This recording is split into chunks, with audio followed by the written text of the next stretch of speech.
আপনার বাড়ির আশেপাশে অথবা বাড়ির আঙিনায় যদি এরকম একটু পরিত্যক্ত জায়গা থাকে, তাহলে এই জায়গাগুলো আপনি ফেলে না রেখে 2-4টি মরিচের চারা যদি আপনি রোপণ করতে পারেন, তাহলে আপনার পরিবারের মরিচের চাহিদা পূর্ণ হবে।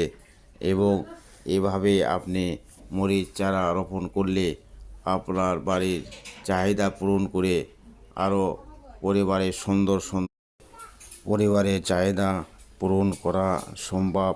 এবং একটু পরিচর্যা করলে নিজের শারীরিকও প্রশান্তি আসে এবং অবসর সময়ে এটাও খুব সুন্দরভাবে কাটায়।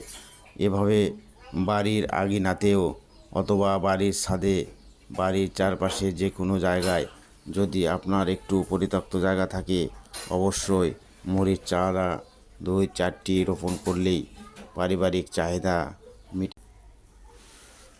আরও সুন্দর সুন্দর ভিডিও পেতে চ্যানেলটি সাবস্ক্রাইব করবেন এবং লাইক, কমেন্ট, শেয়ার করতে ভুলবেন না। আরও অন্যদের শেয়ার করে দেখার সুযোগ করে দেবেন। এরকম চারা রোপণ করা বিষয়ক এবং কৃষি পরিবেশ, চারপাশের পরিবেশ এই সম্বন্ধে ভিডিও আমি দেব। আপনারা আমার পাশে থাকবেন।